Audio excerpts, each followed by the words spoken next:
The GAO under Donald Trump said that we don't collect from approximately 125,000 to 25,000 Americans. We're not sure, but Donald Trump's GAO said from the richest families, around 125,000 people, we don't collect $695 billion.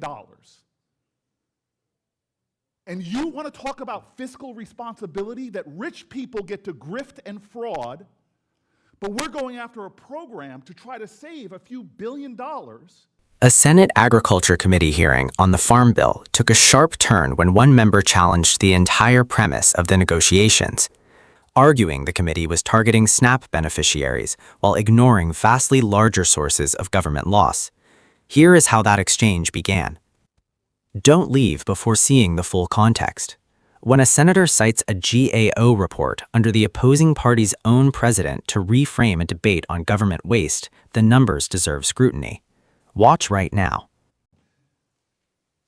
You know, it's tough to get upset when I think two of the people I respect the most on the other side of the aisle, one is chairman and one is the leader of the Senate. But I just want to do some simple math with my friends here, because this is effing ridiculous. That we have so much bipartisan space here, that things in this bill that we're both in, all of us are invested in, and what's holding us up from getting a farm bill done is a 2-year compromise that we've offered, because sincerely, we all agree this problem should be fixed. You said how much the monthly SNAP payments are for America that affect 45 million people. And again, you are a man of infinite kindness and pragmatism. That amounts to $101 billion on SNAP that we're spending. Now, I know you know this, John, because I'm living in a world where it's so different than when I was an executive, because we spend $4.9 billion a day on interest on our debt because of profligate spending. Both sides of the aisle have been the most fiscally irresponsible people to run our country like we're running it now. And we're arguing over an entire program that affects $100 billion, and 45 million Americans resolve on it. To my fierce pragmatists at this table, let's think about this for a second.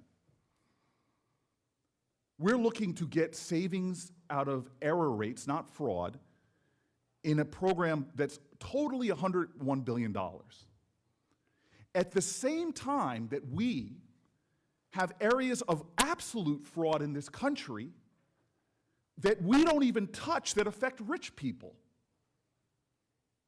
The GAO under Donald Trump said that we don't collect from approximately 125,000 to 25,000 Americans. We're not sure, but Donald Trump's GAO said from the richest families, around 125,000 people, we don't collect $695 billion. Notice the weight of what Senator just entered into the record. A Government Accountability Office report issued during a Republican administration identified $695 billion in uncollected taxes from roughly 125,000 of the wealthiest households. That is a specific, audited number, not a projection, not an estimate from a partisan think tank. The full SNAP program he was asked to negotiate cuts to costs approximately $101 billion annually. The math he presented places the uncollected revenue from the wealthiest filers at nearly 7 times the entire annual SNAP budget. When a committee focuses oversight on the smaller number while leaving the larger one unaddressed, does that reflect an audit of government waste or an audit of who lacks the political power to push back? Let us know in the comments. The military. I sat with Lindsey Graham, who was telling me the hundreds of billions of dollars of waste, fraud, and abuse in our military. And I'm sitting here watching poor people across America worry about losing pennies because we're talking about fraud and abuse when we don't do it, where the richest Americans are getting over on government in a way that makes no sense. And what did we do in the IRS? We cut the group of people, cut them out, that go after the most complicated tax returns. $695 billion, and we're arguing about a program where we may save $10 to $20 billion. I don't understand that math. And I know the values of my colleagues across the table. Senator Marshall, I would love it if you and I would support a hearing where we bring poor people who lost their SNAP payments because of work requirements, which is something we all agree on. But there are own independent studies that show poor people work unpredictable hours and seasonal work. And under your program, people who are hardworking hustlers lose it. In fact, when you make bureaucracy more onerous for poor people, more paperwork to fill out, they drop off the system. Pay close attention as Senator shifts from the macro numbers to the mechanics of the policy itself. Work requirements sound straightforward in drafting language, but independent studies, which he referenced without citation, have documented a consistent pattern. Seasonal and unpredictable hour workers, the very people the requirements are meant to encourage, often lose benefits not because they refuse work, but because proving compliance through additional paperwork becomes unsustainable.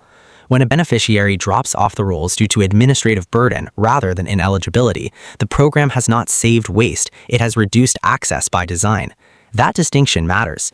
Is a policy that knowingly sheds eligible recipients through bureaucratic friction a fiscal reform, or is it a coverage cut administered quietly through paperwork? Drop your thoughts in the comments below. So yes, I want to fix the problem, but even more so, Leader Thune, I want to get the bipartisan stuff done, and we're not going to get a farm bill. That's the game here today. All of us knew before we walked in this room, this is going to fall to a partisan vote over SNAP payments.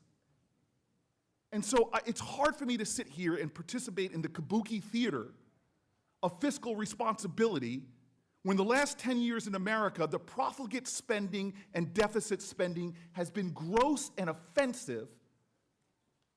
And I see my colleagues on the other side out. Let's do Doge. Let's do this. Nothing has changed. We are spiraling into a deficit and a debt.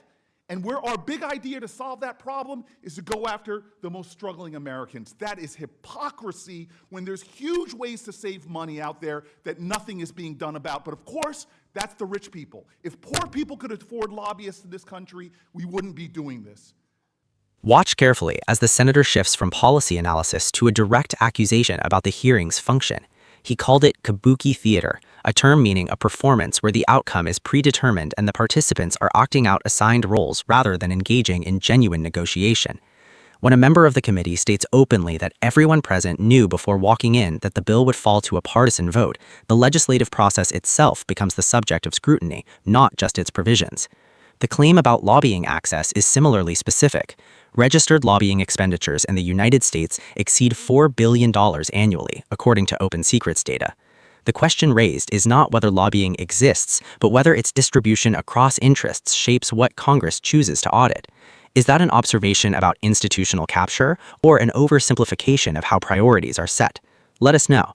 Because if you live with poor people, if your friends are low-income people, and you see the struggles and the added bureaucracy and the Byzantine labyrinths they have to navigate just to buy fresh food, how many people here have to get on 2 buses just to get to a supermarket?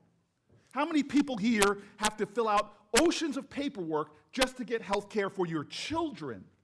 And now we're adding more paperwork onto their lives? Let's have a hearing with poor people. Let's do something shocking in the Senate and bring low-income people in here and let them tell their stories. This is a Kabuki theater. Why do we waste our time with this and continue to see people suffer while rich people, God bless them, get over on this government time and time again, and no one wants to audit them. No one wants to put requirements on them. Senator's closing appeal before the interruption challenged the committee not on a point of law, but on a point of proximity. His question, how many people here have to get on 2 buses just to get to a supermarket, asks committee members to measure the distance between their lived experience and not of the program's recipients. The Congressional Research Service has documented that low-income households spend significantly more time on transportation and administrative tasks related to benefit access than higher-income households. The proposal to hold a hearing with low-income beneficiaries as witnesses would be procedurally ordinary. Committees hear testimony from affected parties routinely. The fact that it was framed as shocking is itself a comment on how rarely such testimony is solicited in practice. Does the composition of witness panels reflect a genuine cross-section of stakeholders or a narrower set of interests? Let us know.